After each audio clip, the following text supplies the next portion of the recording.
Buenas noches. Hoy en Diálogos con Alma tenemos a una maestra maravillosa, Teresa Robles, la doctora Teresa Robles. Doctora, Tere Robles, además de haber sido mi maestra, ha sido maestra de muchos terapeutas y, y muchas cosas. Ella es una guía. Tere Robles es maestra en antropología social, doctora en psicología clínica y terapeuta familiar. Es miembro de la Asociación Mexicana de Terapia Familiar, de la Asociación Internacional de Hipnosis desde 1992. Es fundadora y presidenta o presidente del Consejo del Centro Ericksoniano de México y en 2011 recibió de la Fundación Milton Erickson el reconocimiento por toda una vida de lograr contribuciones sobresalientes en el campo de la psicoterapia. En 2013, el equivalente por la Sociedad Mexicana de Psicología, en 2014 por la Sociedad Francesa Emerson y en 2015 el premio Pierre Janet de la excelencia clínica de la Sociedad Internacional de Hipnosis. Ha publicado más de 10 libros y materiales de audio y traducidos a diferentes idiomas y viaja y enseña en diferentes países de América, de Europa. Bienvenida. Este es un súper breve currículum de Tere Robles, que es una persona muy modesta y solo hacemos una semblanza muy, muy general.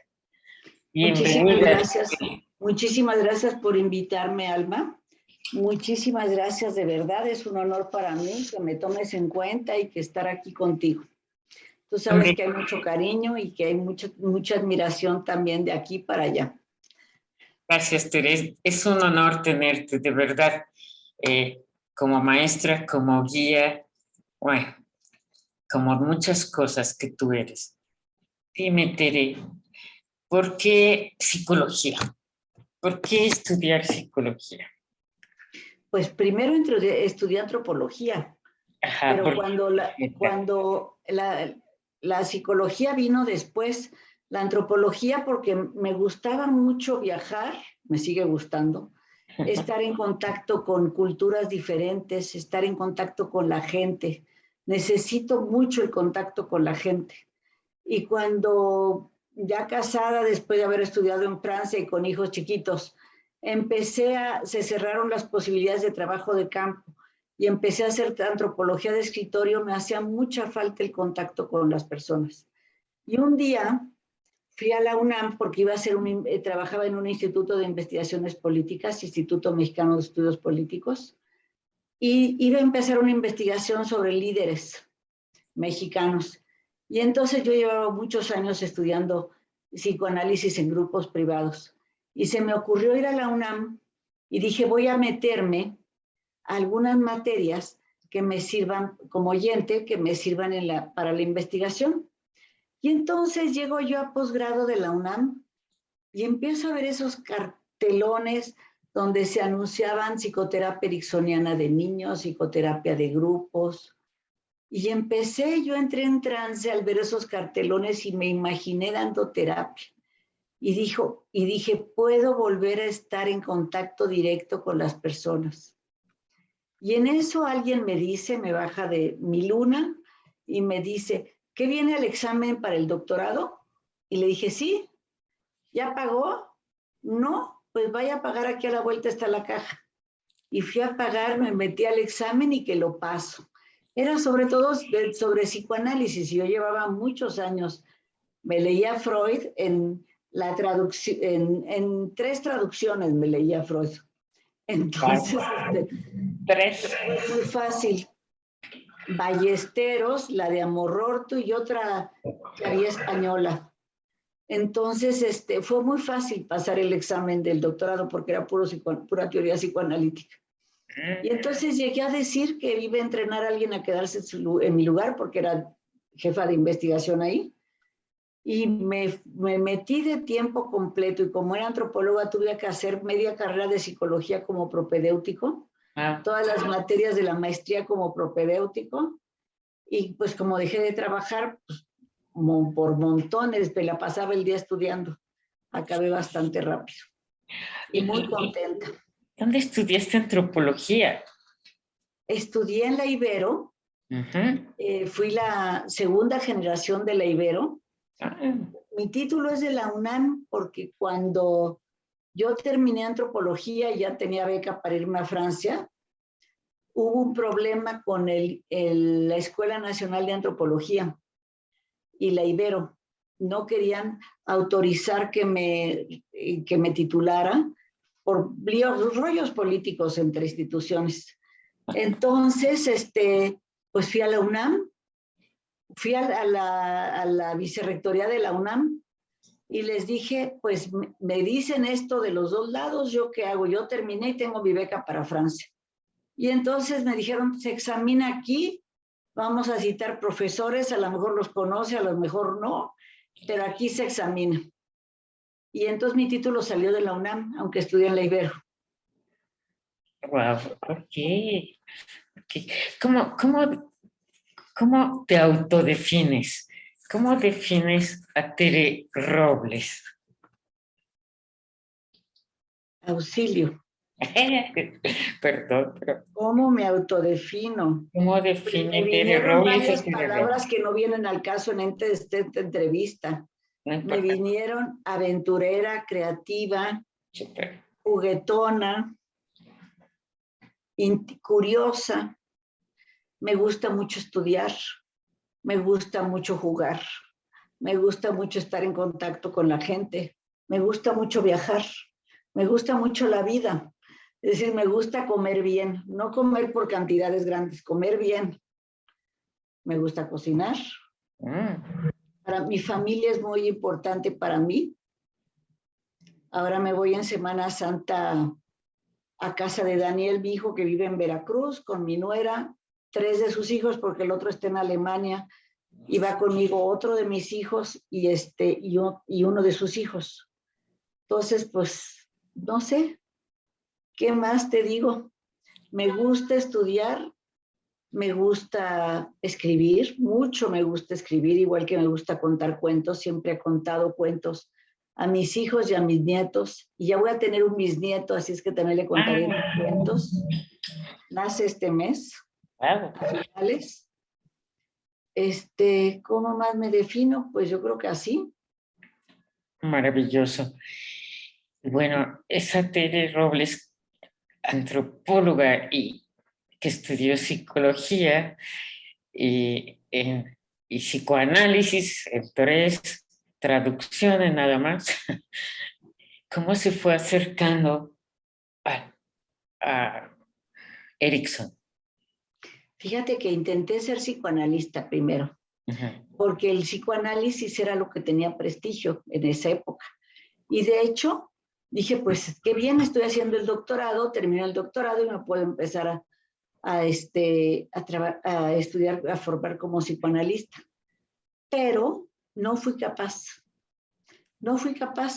Y eso que desde antes de empezar a estudiar, contraté una supervisora, una Berta Bloom, Bonnie Bloom, no sé si tú la conociste, escuchaste de ella, que eran de los argentinos que habían emigrado cuando los golpes de Estado en Sudamérica. Y fuera de las personas que daban muchos cursos privados de teoría psicoanalítica. Pero nomás no, intenté, tomé 8 años de análisis individual y 3 de análisis de grupo, y nomás no me hallaba. Pero sí le hice la lucha, de verdad. Y cuando empecé a ver mi primera paciente, y empecé a ver pacientes, me decían que les dijera unas cosas horribles que yo decía, mejor que se vayan estas pobres personas. Ella era del grupo de los Blechman. Era que vinieron de Berta Argentina. Blum. Ay, no me acuerdo, hace tantos años. No te preocupes. Hace como 40 años, ¿eh? Mínimo. El caso es que en esas estaba cuando alguien me invitó a un curso de terapia familiar. Se estaba formando el Instituto Latinoamericano de Estudios de la Familia y fui la primera generación. Súper. Entonces, con Nacho Maldonado, La Troya. Estaban al principio ellos dos nada más. Ajá. Y entonces, pues ahí me di cuenta que en vez de ver el lado negro de la vida para poderlo interpretar como me enseñaba el psicoanálisis, que al menos en terapia familiar había que ver los dos lados y verlo como un sistema. Y eso ya me relajaba, poder ver el lado negro, pero también el lado bueno. Y cuando terminé terapia familiar, junto con 3 amigas que estudiamos juntas, Rosemary Justas, Diana Rubli y Marta Cerruti, formamos un centro de investigaciones, porque a mí me gusta mucho investigar, en que nos contrataba el Colegio de México para hacer investigaciones en relación a familia. Y también nos dio por dar talleres de técnicas que íbamos creando. Y entonces, viajábamos a tomar cursos para aprender cosas nuevas y llegábamos a compartir eso. Y un día Rosemary se fue a la clínica Ackerman y se había inscrito a un X curso y no la habían inscrito ahí, sino a uno de PNL. Y de momento se enojó muchísimo, pero después le pareció interesante. Y trajo libros de PNL y nos pusimos a revisar y a ver la PNL. Y yo dije, ¿y de dónde salió esto? ¿Qué Y es la entonces PNL? fui a dar con Erickson. Fui a dar con Erickson, escarbando de dónde había salido esto, y me inscribí fue creo el segundo congreso ericksoniano, el primero se hizo poco después de la muerte de Erickson, yo me inscribí al segundo, y esos congresos estaban hechos en base a talleres, a veces de 4 horas, a veces de 8, a veces de 12, donde aprendías técnicas. Wow. Y yo soy muy autodidacta, yo no fui a la escuela en la primaria, yo no fui, presenté examen de sexto de primaria. Entonces, así me enseñaron. Entonces, aprendí mucho sola y en esos talleres y fui 2 veces a los congresos. Y cuando iba a ir al tercero, me iba yo a operar de la vesícula y decidí operarme sin anestesia, porque ya estaba yo trabajando con hipnosis por mi cuenta. Y entonces, pues, me operé, yo creo que sabrán la historia que me operé sin anestesia, esa fue una aventura grande, salió bien.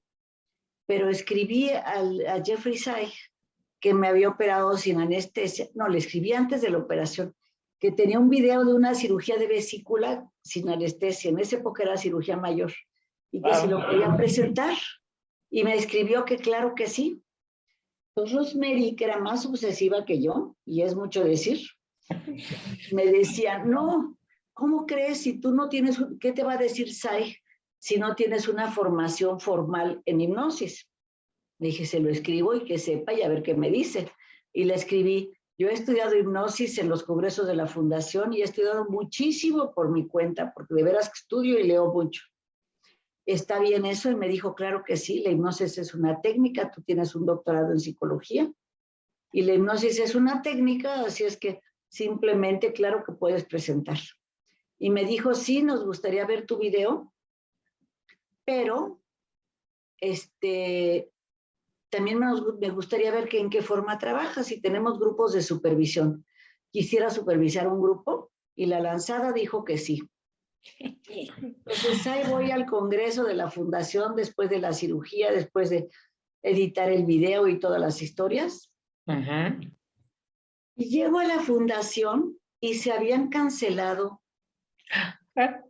la presentación de videos. Y dije, no puede ser. Y entonces, yo había leído, por ejemplo, el libro de Joseph Barber y estaba su foto en la contraportada, ¿verdad? Que lo veo ahí, Joseph Barber, que trabaja con dolor, y era de mis ídolos de trabajo con dolor. Wow. Entonces le digo, doctor Barber, yo he leído todos sus libros, y fíjese que yo traía un video de una cirugía de vesícula que me hicieron a mí sin anestesia y sin analgesia, Qué y bárbara. yo lo iba a presentar, pero se suspendieron las presentaciones de videos y me dijo, ¿cómo? Dijo, ven conmigo.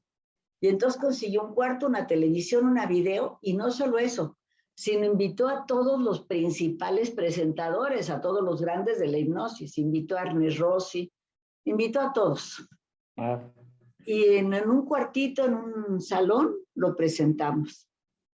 Después de eso, Jeff me invitó a la cita, al cóctel de VIP, y ahí conocí a todos, ya platicando, y había una argentina, Mirta Giorgi, que era encargada de relaciones públicas de la fundación. Y ella me llamó porque le caí bien por ser latinoamericana. Y entonces nos invitaron a dar talleres a la fundación. En esa época la fundación tenía una clínica. Y entonces en ese taller, bueno, esa vez en ese congreso conocí a Marilia Baker, que tal vez te suene el nombre, escribió un libro de homenaje a la señora Erickson. Somos muy amigas hasta la fecha, conocí muchas personas que seguimos siendo muy amigas.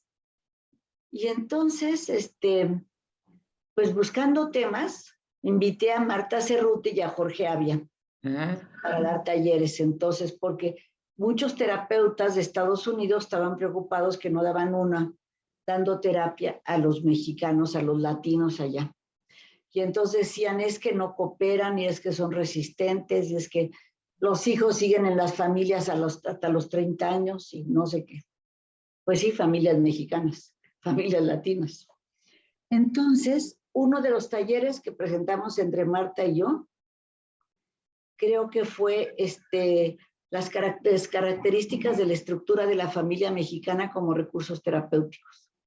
Wow. Todo lo que ellos decían que era problema, se lo sacamos como recurso. Maravilloso.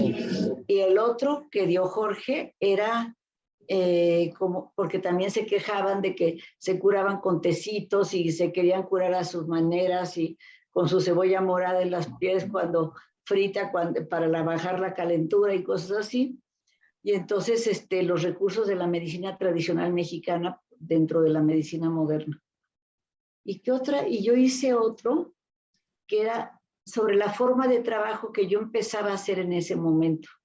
Wow. En ese momento, yo un poquito después de eso escribí el libro de Concierto para 4 cerebros. Eso fue como en 86, 87, de haber sido 87, porque tuve que recapitular cómo estaba trabajando, porque Jeff me dijo, quiero saber cómo trabajas. Entonces, porque lo ericksoniano, pues son unos principios, son el hecho de usar el estado de trance, pero cada quien lo hace a su manera. Entonces, pues presenté mi forma de trabajo y me estrené dando una terapia en inglés a un paciente que tenía SIDA. Yo cuando mi inglés era pésimo, pero ahí me pusieron a dar una terapia en inglés. Y entonces yo me acuerdo que solo le empecé diciendo que cada vez que me equivocara con tiempos de verbos, con femeninos, masculinos y mi acento, le iban a recordar que era una mexicana que estaba haciendo su mayor esfuerzo por conectarse con él y que cada error mío lo iba a hacer entrar más y más en trance y a sentirse más cómodo, porque nos conectábamos de adentro para adentro. Bueno, y por ahí tengo todavía el video, pero pues es video beta. En algún momento tengo que pasarlo a lo que se usa ahora. A un USB. Entonces, pues después de eso, Jeff nos dijo al terminar nuestros cursos, me llamó y me dijo que si queríamos hacer el Instituto Milton Erickson de la Ciudad de México. Y entonces estaba Jorge ahí, se me ocurrió hacerlo con Jorge, Marta no quiso, Y primero pensaba yo que fuera parte del otro grupo que se llamaba CEMIC, Centro Mexicano de Investigación y Clínica, pero no quisieron porque no querían ni invertir dinero que si se necesitaba, ni rentar un lugar, ni hacer cosas, y querían ir lentamente. Y la verdad, Jorge y yo éramos aceleradísimos. Y entonces formamos el instituto. Wow. Y fue creciendo y empezó a desarrollar cada uno su forma de trabajo. Así llegué a lo ericksoniano. Qué maravilla. Estoy sorprendida y me quedé así como pasmada de la operación. Por ahí tengo el video. ¿Cómo fue eso? Platícanos un poquito de eso. Pues Jorge era médico internista. Bueno, sigue siendo, aunque no ejerzo. Y yo lo fui a ver porque trabajábamos mucho con pacientes con enfermedades graves. Él me invitaba cuando había que trabajar con las familias de sus pacientes, y yo lo invitaba cuando tenía pacientes con enfermedades graves para que él les explicara, como explicaba a sus pacientes, qué iba a pasar, cómo era su pronóstico y demás. Y entonces dije, bueno, pues así como es de lindo con sus pacientes, así quiero yo que me vea a mí, y fui a verlo. Y me dijo que me tenía que operar de la vesícula. Ajá. Y entonces Jorge había tomado un taller conmigo. Wow. Uno. Y entonces iba a dar otro de lenguaje hipnótico. Y entonces le dije a otra compañera que sabía un poco más de hipnosis y que era médico: oye, Silvia, ¿qué te parece si me opero con hipnosis y sin anestesia? Y Silvia me dijo: no, qué barbaridad, ¿cómo crees? Es peligrosísimo, se para el sangrado, ¿qué tal si dejas de sangrar? No. Y dije, bueno, ya no me digas nada porque no quiero oír nada de eso. Le pregunté a Jorge, ¿cómo ves si me opero con hipnosis en vez de anestesia y de analgesia? Y me dijo, perfecto, lo hacemos. Y le dije, me parece muy bien, pero tomas el taller del próximo fin de semana y lo hacemos. Qué bárbara. Yo me iba de vacaciones. Entonces Jorge, yo me fui de vacaciones 15 días, y mientras Jorge consiguió un cirujano, que era su amigo, que estuvo de acuerdo, que confió en Jorge. El cirujano, su anestesiólogo, confió en el cirujano. El cirujano conoció al jefe de cirugía del Ángeles, y el jefe de cirugía confió en su amigo. Entonces regresé de vacaciones, teníamos 15 días, ahí nos pusimos a preparar todo y a probar. Qué bárbara, te dije. ¿Qué Qué bárbara. técnicas? ¿Mm? Contigo misma, qué bárbara. Mi A admiración probar y técnicas. respeto. Pues no, soy lanzada, eso sí soy. Entonces, decidimos que íbamos a filmarlo porque yo me enteré del Congreso de la Fundación. Cuando en el Ángeles se enteraron de que íbamos a filmarlo, empezaron a correr la voz de que a lo mejor no nos dejaban hacerlo, porque yo creo que tenían susto de que si fuera a armar un desastre. Pero en fin, lo filmamos. Y preparamos muchísimo. Tengo ahí el video. En algún momento, Marta, que es psicoanalista, dijo, yo creo que, que tú estás haciendo eso porque tienes tendencias destructivas y que no va a salir esto para nada bien. Entonces, igual que hicimos con otro amigo, Benjamín Domínguez, pruebas de profundidad del trance, y me dijo, para controlar dolor, maravilloso el trance que tú entras. Le dije, bueno, a ver, voy a buscar a un psicoanalista que no esté prejuiciado conmigo. Y no le voy a decir ni para qué, pero que me haga una entrevista a ver si ven mis tendencias autodestructivas graves. Y me dijo que no. Qué Entonces le barbaridad. dije, Jorge, a ver, con nuestro estilo, con un ejercicio de trance, vamos a preguntar la verdadera razón por la que yo quiero operarme sin anestesia. Y entré en trance y aparecí en un acantilado que caminabas hacia el aire, hacia el vacío, y ahí estaba mi papá. Mi papá fue una persona muy audaz, muy aventurera, muy juguetón. Yo me identifico mucho con él. que murió manejando una avioneta que es donde le pusieron una bomba, pero él siempre dijo que él quería morir haciendo algo que le gustaba, y ni de casualidad en una cama o en un hospital. Murió haciendo algo que le gustaba. Y entonces, me agarraba de los brazos y girábamos como bailando en el vacío, y me decía, tú quieres hacer esto porque quieres sentir, y sentir es vivir. Y ahí estaré contigo. Entonces, pues se lo dije. Y entonces arreglamos las sugestiones que me iba a hacer Jorge para que dijera, estás sintiendo lo que estás viviendo. Porque yo dije sentir, pero sin dolor, pero sí sentir, darme cuenta de qué está pasando en mi cuerpo y qué le están haciendo. Y además es mucho más fácil mantener el sentir y quitar el dolor que tratar de quitar todo. Entonces preparamos todo. No, creo que primero lo preparamos, sí, y la víspera, me fui yo todavía a una conferencia de temas espirituales. Y entonces ahí decían que muchas veces, como símbolo de protección, aparecía algo de color blanco. Y yo estaba trabajando en esa época con muchos pacientes para manejo de dolor. Y regresé a la casa diciendo, y sí, me late que muchos aparece el símbolo blanco. Y me puse a ver mis expedientes antes de dormir, y bueno, de cada 10, a lo mejor 9, apareció un símbolo blanco como protección. Y me dormí con la idea de que tenemos que incluir el blanco. Y al día siguiente, a las 6:30 de la mañana que nos vimos antes de llegar al hospital, me dice, Jorge, ¿tenemos algo que cambiar? Y yo le digo, sí. Y me dice, anoche soñé, me dice, el que me estaban operando a mí y que todo mi abdomen estaba blanco y tú decías que tenía que ser blanco. Y yo le dije, pues yo te iba a proponer que pusiéramos el color blanco. Y entonces agregamos, porque la imagen era bucear en el fondo del mar mientras, no sé qué tanto tiempo tenemos o si estoy hablando demasiado, pero bucear en el fondo del mar salió de un día que al irme a dormir, me dio un poquito de susto, que le hablé a Jorge, le dije, oye Jorge, tengo susto ahorita, ayúdame a trabajarlo.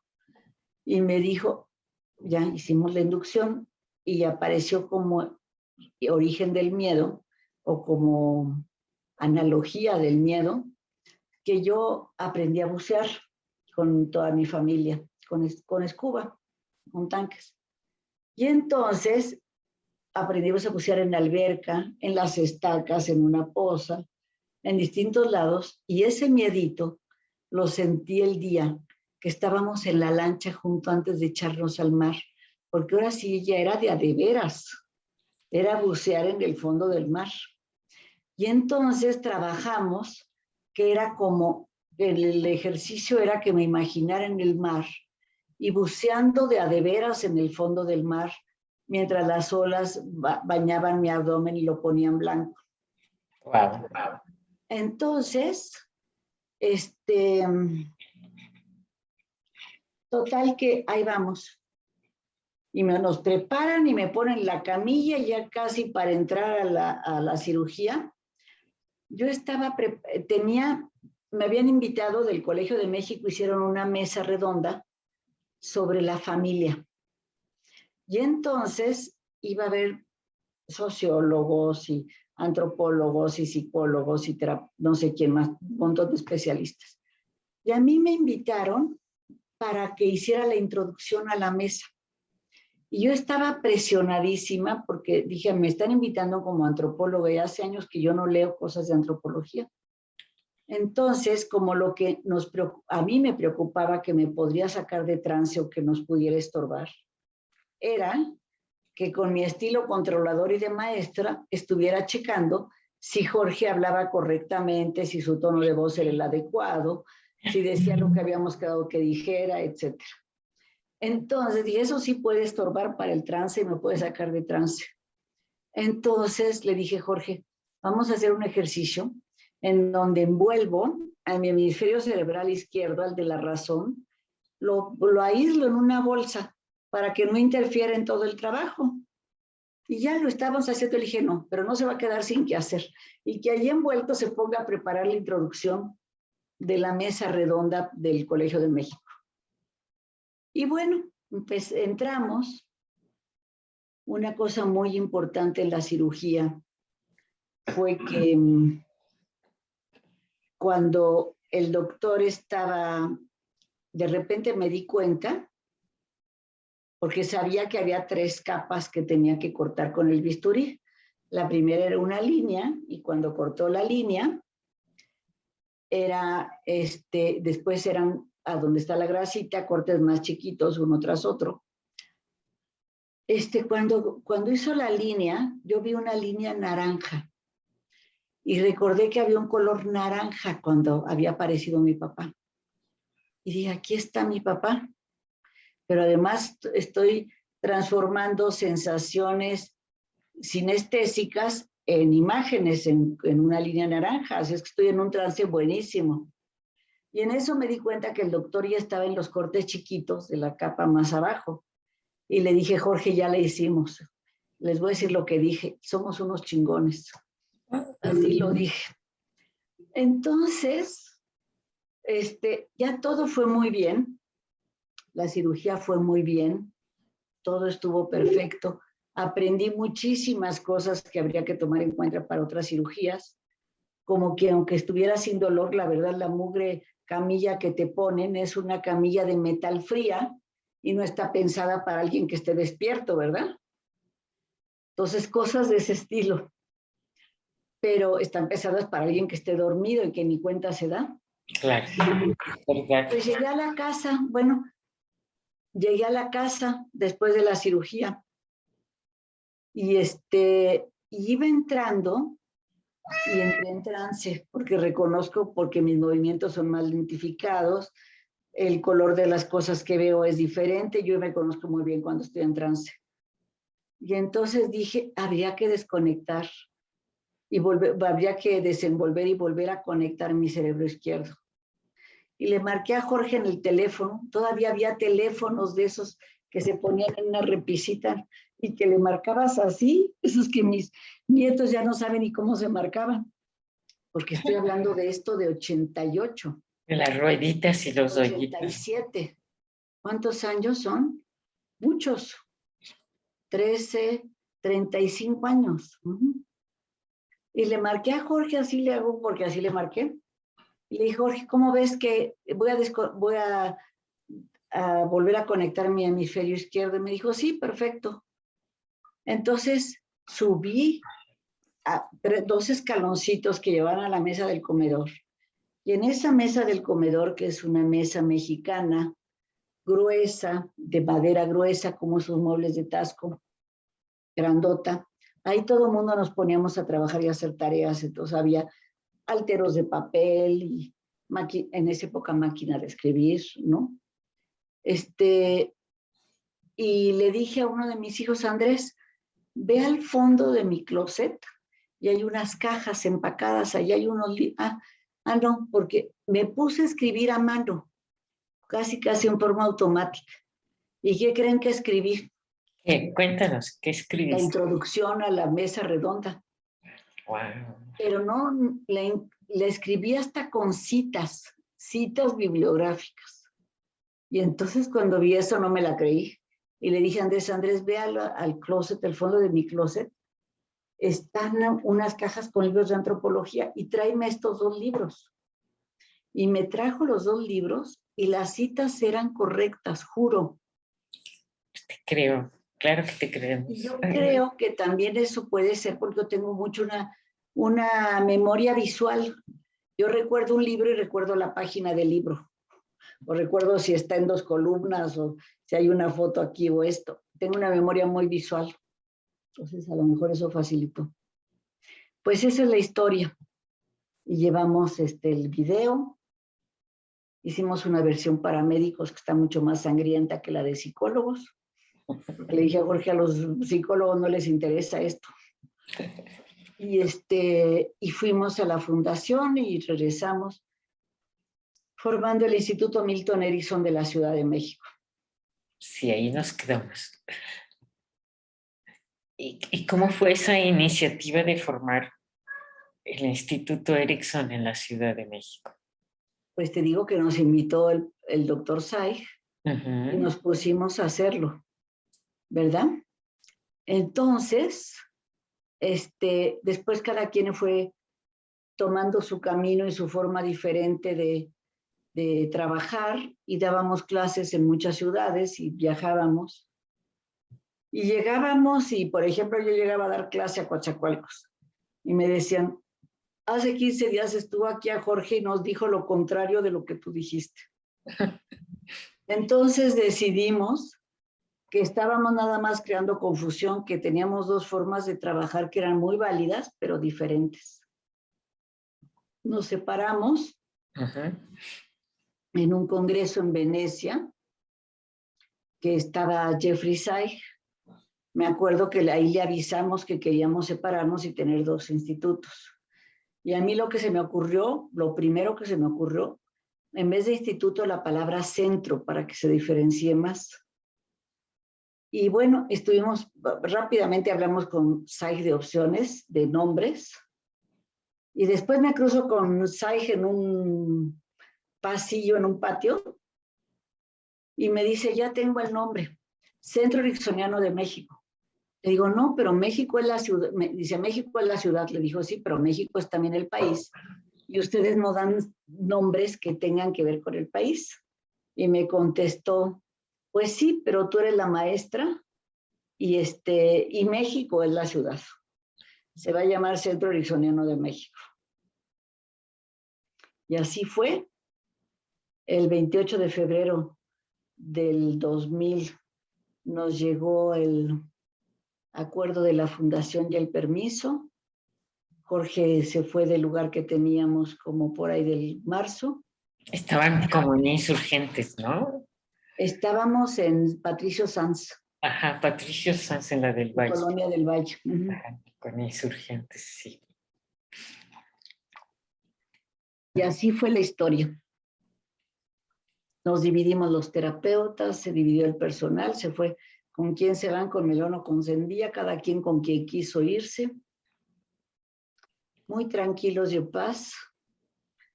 Lo que se perdieron fueron las sedes de estar dando cursos porque no sé qué lío hubo ahí, pero no.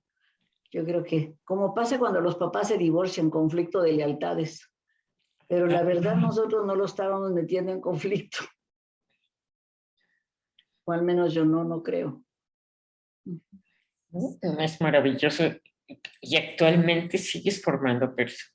Tienes una maestría, pero cuéntame cómo está el instituto ahora. Cuéntanos cómo está el instituto ahora. Porque... Pues hicimos esa maestría que tú dices en psicoterapia ericksoniana, porque sí, la hipnosis es una técnica, pero hay que aprenderla dentro del encuadre de la psicoterapia. Entonces, yo he ido desarrollando formas de hacer terapia. Entonces, la registramos en la SEP. Fue la primera maestría en el mundo que tenía que ver con hipnosis. Ahora ya hay bastantes. Pero en esa época fue la primera. Y damos y seguimos dando muchos diplomados. Y tenemos un doctorado ahorita, que no es en psicología, es en desarrollo integral y consciente de organizaciones y grupos, pero también aprenden lenguaje hipnótico para trabajar. Wow. Entonces, esta maestría, pues se empezó a dar en varias ciudades, tuvimos planteles, crecimos bastante y vino la pandemia. Pero antes de que viniera la pandemia, yo ya tenía la idea de que la hiciéramos online o gran parte online. De hecho, ya tenía adelantado muchísimo, prácticamente estaba subida online. Y el doctorado, porque habíamos hecho antes el doctorado, y el doctorado fue totalmente online. El doctorado lo metimos a la SEP en noviembre antes de la pandemia, es decir, fue noviembre del 2019. Sí. Porque empezaba en enero. No me acuerdo si en octubre, septiembre o noviembre. No, noviembre no pudo ser porque los programas en la SEP se meten entre marzo y septiembre, debe haber sido en septiembre, para empezar en enero. Entonces, al mismo tiempo fui metiendo todo lo de la maestría. Entonces, cuando llegó la pandemia, ya teníamos la maestría prácticamente subida a una plataforma. Y les pudimos, al principio hubo mucha resistencia, no, como que online, que no sé qué. Ha sido maravilloso. Ha sido maravilloso porque tenemos sesiones virtuales a través de Zoom. Y de verdad yo les comentaba que yo llevaba muchos años, yo creo que 20 años o más, de dar terapias por teléfono. No había ni Zoom en ese entonces, porque yo llegaba a dar un curso a otro país y me pedían terapia. Entonces, la única manera era, yo me acuerdo que antes existían líneas internacionales que podías hablar a todo el mundo y pagabas una cantidad mensual. Y daba por teléfono. Con el teléfono del WhatsApp es mucho más fácil. Y por Zoom se diga. También incluso tanto que llevaba como 10 años, nuestros alumnos de la maestría toman una sesión de terapia al mes. Cada mes con un maestro diferente para que no haya continuidad. Porque para mí cada sesión es una terapia en sí misma, que tiene que empezar y terminar y cerrar. Entonces, para que no estén dejando cosas pendientes para el otro mes, no. Todo lo que traiga la persona se tiene que ver en esa sesión, inicia y termina. Y cierra. Y cierra. Entonces, también empecé a poner obligatorio que algunas de esas sesiones fueran por teléfono, porque tenemos maestros de distintas partes de la República. Entonces, que fueran por teléfono. Y al principio no querían. Había maestros que, hasta una maestra me escribió un artículo que fue a publicar en una revista de la UNAM en contra de las terapias por teléfono, imagínate. Y se lo publicaron y me lo trajo publicado. Pero bueno. Y antes era carísimo hacer una llamada por teléfono internacional o así. No, pero yo tenía una línea que pagaba mensual y no pagaba tanto, el equivalente a 800 pesos. Muy bien. Entonces, no, pues yo siento que cuando no veo a la persona me conecto más fácilmente con ella. Porque como mal aprendimos a descubrir los signos de la cara y los gestos, estamos al pendiente y a veces nos equivocamos. Fíjate que yo he viajado por muchos lados. Sí. En Kenia, por ejemplo, y en Hong Kong. África, wow. Kenia, África y en Hong Kong. En Hong Kong. Yo recuerdo un chofer que nos llevaba, o el taxista en Hong Kong, y por más que le dijeras algo en inglés o en el idioma que pudiera hablar o entender, yo no era capaz de leer sus gestos. No sabía si le había caído mal o si le había caído chistoso o si le había gustado, porque es una cultura totalmente diferente. Y ahí me cayó el 20 y dije, voy a empezar a dar consultas sin ver a las personas. Porque si a no le logro ver, no me dice nada. No entiendo sus gestos, ni sus movimientos, ni nada. Entonces, y empecé a sentir de verdad que me conectaba más de adentro a adentro. Y es verdad que Erickson en los años 50 dijo que había que observar, observar y observar. Y de ahí tomaron la idea Bandler y Grinder y muchas personas que lo vinieron a ver en esa época. Pero en los años 70, los últimos 13 años que estuvo en silla de ruedas, su visión estaba disminuida, su oído estaba disminuido, sus movimientos terriblemente disminuidos. Si él estaba viendo para acá y quería ver del otro lado, pues le costaba mucho trabajo girar la cabeza o hasta un poquito el cuerpo para ver del otro lado. Ya no podía observar. Y fueron sus terapias más exitosas. Y daba seminarios 3 días a la semana en la tarde. Y las personas que asistían a esos seminarios, yo conocía varias, decían que su vida había cambiado después de ese seminario. Y no habían sido el paciente con el que había trabajado Erickson. ¿Y sabes por qué, Alma? Porque cuéntanos. Porque ya no, él trabajaba con temas universales, con temas que son comunes a todos por ser todos seres humanos.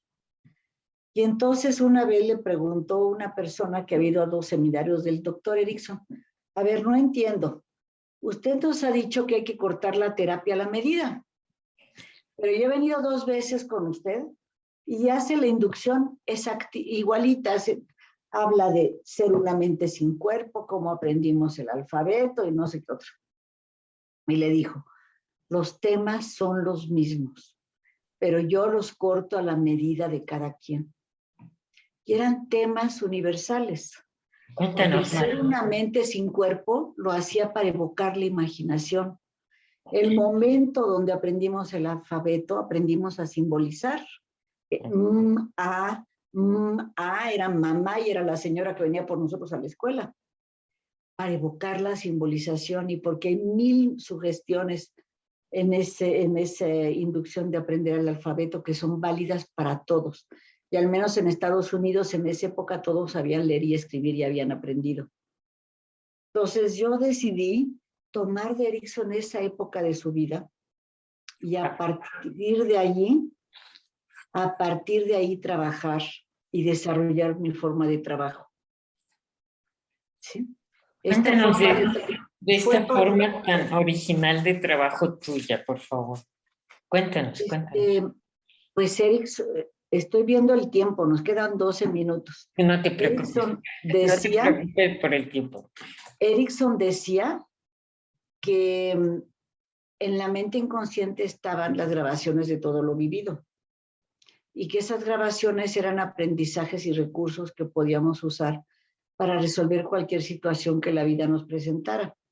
Como todo estaba en la mente inconsciente, para él la mente inconsciente era como si fuera una parte sabia y ponía el trabajo en sus manos. El día que Erickson cumpliría 100 años, el 5 de diciembre del 2001, me llegó por internet un artículo que se titula el universo como un holograma. Y allí explicaba que si el universo lo concebimos como un holograma, eso quiere decir que en primer lugar es una proyección de algo, no es el algo. Somos materia y energía consciente. Pero además que en cada parte del holograma está la información de todo el holograma. Si yo soy una parte del universo y tú eres una parte del universo, adentro de ti está toda la información del universo. Cuando yo vi eso, dije, en vez de poner el trabajo en manos de la mente inconsciente como lo estoy haciendo, voy a ponerlo en manos de toda la información del universo. Y así fue como diste el brinco al universo. Sí, me llamaba una parte sabia que tenemos. Yo soy la información del universo. Ahora me gusta llamarlo sabiduría universal. Sabiduría porque es toda la información. Universal porque es la misma en todas partes. Y para mí es toda la información del universo adentro de mí es como la fuerza creadora del universo, todopoderoso. Y si ponemos el trabajo en sus manos, todo se resuelve. Y no me importa si existe o no existe, porque si la imaginamos, funciona. Porque lo que imaginamos es más fuerte que lo que reconocemos como realidad. Por eso una película, aunque sepamos que es película, nos puede hacer llorar. Influye sobre nuestro cuerpo, nuestras emociones y nuestra mente. Entonces yo pongo el trabajo que hago en manos de la sabiduría universal. El doctor Saig, otra vez, que nos ha apoyado muchísimo. No sé en qué año, a lo mejor fue en el 2014. Bueno, ese premio me lo dieron en 2011 y a lo mejor fue poquitito después de eso que me dijo, lo que tú haces se llama psicoterapia basada en la sabiduría universal. Y le dije, psicoterapia ericksoniana basada en la sabiduría universal. Porque yo me reconozco como ericksoniana, tiene que llevar el apellido de ericksoniano. Muy bien. Y me dijo, y esta es una nueva escuela de psicoterapia que está surgiendo en México. Y me dijo, me gustaría mucho que vinieras a nuestro congreso de terapias breves. Y desde entonces, ahorita no están haciendo congresos más que online, desde entonces, pues fui cada año, creo que se daba cada 2 años. Cada 2 años al Congreso de la Fundación de Terapias Breves para hablar sobre la psicoterapia ericksoniana basada en la sabiduría universal. Y cuéntanos, bueno, sé que trabajas con física cuántica también. Eso es lo que acabo de decir, toda la información del universo adentro de nosotros. Es exactamente esa base teórica. Maravilloso, Tere. ¿Qué otra cosa te gustaría decirnos? ¿Y cuántas generaciones llevan? ¿Qué se puede Muchísimas, no sé. estudiar contigo? Muchísimas, ¿verdad? Muchísimas, sí, porque la maestría empezó en el 2005 en León, en Guanajuato, y es una generación cada semestre. Empezó en León, después empezó en Oaxaca, empezó en Morelia, empezó en la Ciudad de México. No sé, habría que subir las generaciones de todas las sedes, pero muchísimas. Y bueno, ahorita tenemos proyectos nuevos, Alma. Sí, A lo mejor cuéntanos. te voy a invitar a que conozcas, Sí, o dentro de un mes, yo creo, vamos a abrir una biblioteca. Por wow. eso te decía que si lo podía poner en la biblioteca. Es tuyo, ya sabes. Gracias, una biblioteca en donde pues ya están editados todos los videos del Congreso pasado, antepasado del año pasado, se están editando los de y vamos a buscar de congresos pasados. Y también hay sesiones de hipnosis ericksonianas y sesiones de constelaciones familiares ericksonianas, cursos que hemos dado de 1 hora, gratuitos. Esos van a seguir siendo gratuitos para las personas que se asomen a ver qué es lo que hay. Y también talleres internacionales que hemos hecho con mis amigos que ando conociendo por todos lados. Talleres internacionales de 2 días también van a estar en la biblioteca. Eso me tiene muy contenta. No es algo que nos vaya a dejar dinero porque pues tiene que ser la cuota barata, pero sí creo que vamos a poder, me encanta que podamos sacarle jugo a todo eso y que muchas personas que no pudieron ir en su momento puedan verlo. ¿Y cómo les fue en este congreso que prácticamente terminó? Hoy estuvo muy padre. Acaba de terminar y ya estamos empezando a planear el siguiente. Ya tengo 10 personas de ponentes para el siguiente. Genial. Y que no han podido por cosa de las fechas venir a estos 2 anteriores. Y fíjate que cuando te dije, lo pensé, pero no lo dije, cuando te comenté que estas personas que asistieron a los seminarios de Erickson decían que les cambió la vida, pues como desde hace 2 años, del año pasado y decidimos que los congresos, sobre todo el anterior por la pandemia, fueran sobre todo, sin conferencias, ni mesas redondas, ni nada, que fueran talleres prácticos donde se aprendieran técnicas y las personas trabajaran con ellos mismos, ¿sí?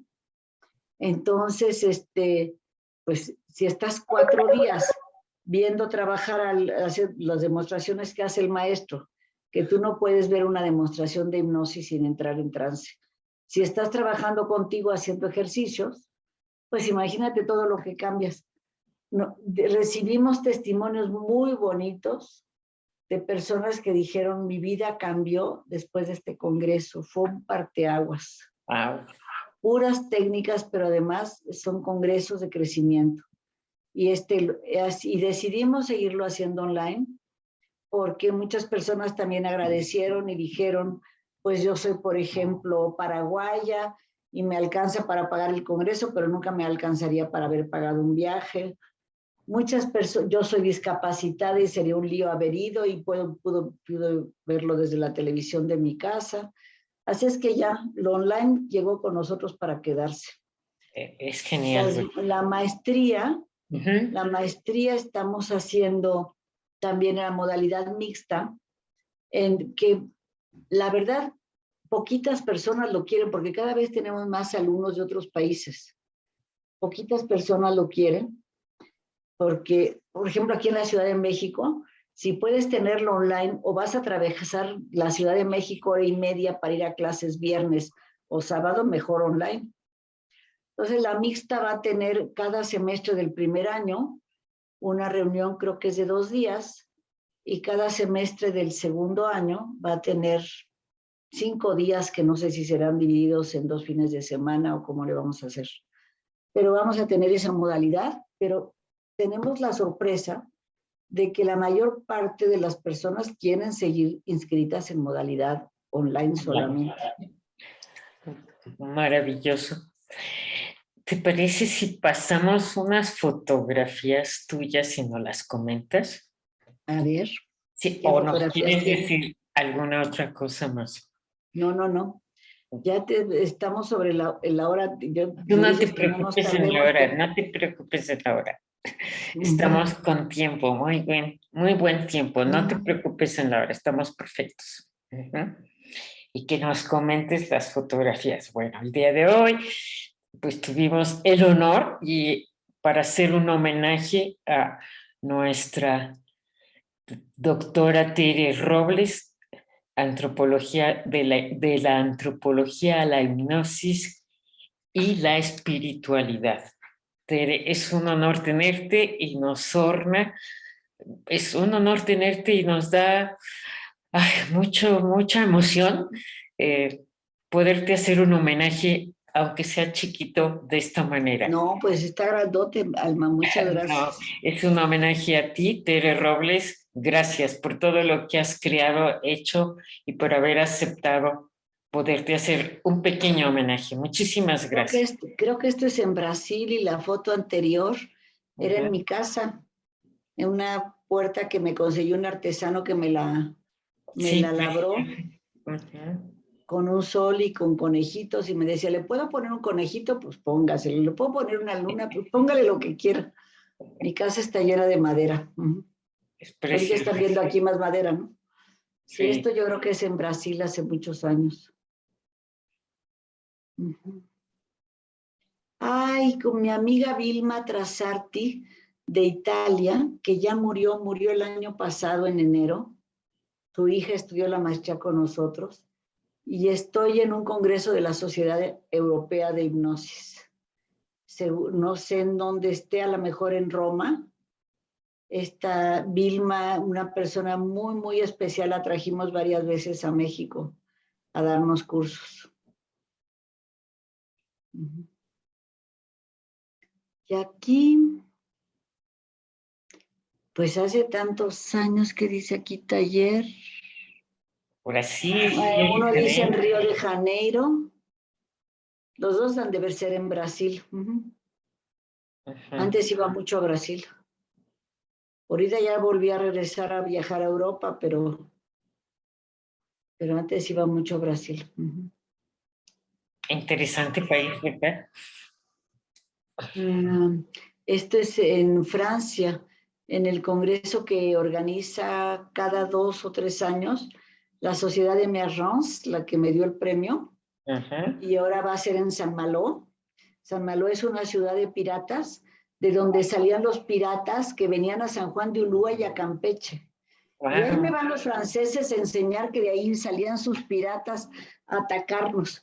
Y cuando hice un congreso en Veracruz y que vino Claude Viró, el presidente de esta sociedad, lo llevé a San Juan de Ulúa y le dije, mira, aquí encerrábamos a tus piratas y además a muchos, ahí está la lista de todos los que ahorcamos. Sí. Bueno, es en San Malo y ahora voy a ir a San Malo otra vez a la ciudad de los piratas. Wow, qué emocionante. Esto no sé en dónde sea, pero ha de ser en Estados Unidos, yo creo, porque estoy tapada y los congresos eran en diciembre.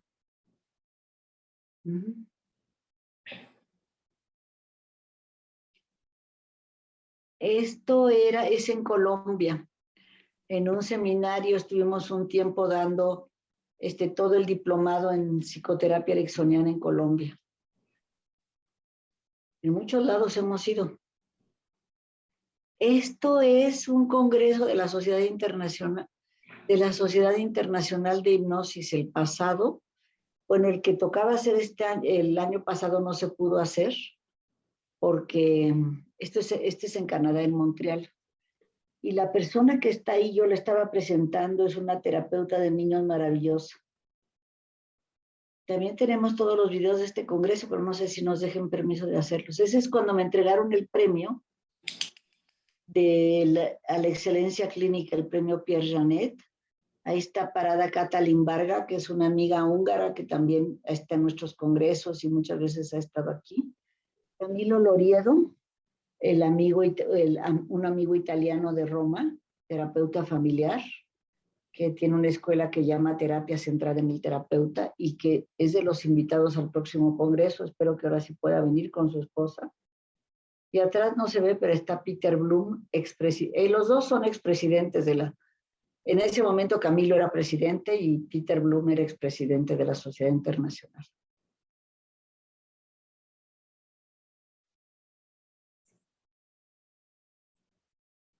Sus premios. Esta medalla es de lo que era la Asociación de Hipnosis de Nuevo León, yo creo. La primera es el de Emergence, me lo hizo una artista plástica francesa y dice que es la representación de la sabiduría universal. Lo segundo es la medalla Nicolás Roerich de la Bandera de la Paz, que es una ONG de Naciones Unidas, y que me lo dieron porque en alguna conferencia dije que nuestra misión era llevar la paz al corazón de las personas. El que sigue es el premio de la fundación, ese que me dieron y que han dado a Ross y a Hailey.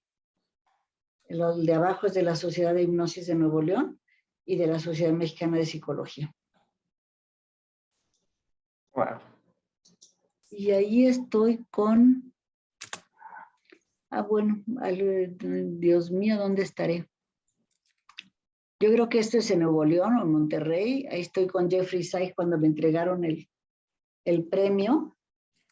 Con Alejandro Salce, que era presidente de la Asociación Mexicana de Psicología, cuando me entregó el premio a la asociación. Y el otro en Monterrey o en Cancún, a lo mejor fue el Congreso de Cancún, por como estoy vestida, y me entregaron ese premio de la Asociación de Hipnosis de Nuevo León, que ahora es la Asociación Mexicana de Hipnosis Clínica. Bueno. Pues en honor a quien honor merece, Tere. Gracias por darnos esta oportunidad de hacerte un pequeño homenaje a tu trayectoria, a tu lucha, a tu aventura, a tu juego, a tus viajes. Muchas gracias. A quien eres y has criado y has descubierto nuevas formas de dar paz a las almas de las personas, citándote. Muchísimas gracias, Alma, por invitarme. No, a ti. En 15 días, ahora lo estoy haciendo 15 días, será cada semana, tenemos el grupo de Alas. Alas es un grupo muy interesante que trabajó en pandemia para ayudar a terapeutas de todo el mundo para el apoyo psicológico que se estaba dando en pandemia. Entonces va a ser muy interesante tenerlos. Y bueno, mi querida doctora Tere Robles, te agradezco, Tere, por haber aceptado, querida maestra Tere Robles, este pequeño homenaje desde las posibilidades de diálogos con alma para hacerte este homenaje. Y bueno, te voy a hacer llegar cuando vaya a México. Mi orquídea. Sí, claro. Muchísimas gracias, Alma. Espero que no tengas este color. No lo tengo. Tengo blancas y tengo del color del centro, nada más de ese color, pero no combinada. Okay. Así es que muchísimas gracias. El honor es para mí. Te agradezco mucho que me tomaras en cuenta para tu programa. Y bueno, vamos a seguir en contacto con tantas cosas que hacemos juntas de repente. Sí, te lo agradezco infinitamente y de veras un pequeño homenaje a quien merece un honor por todo lo que ha aportado para tener paz en el alma, como bien lo dices, a todas las personas.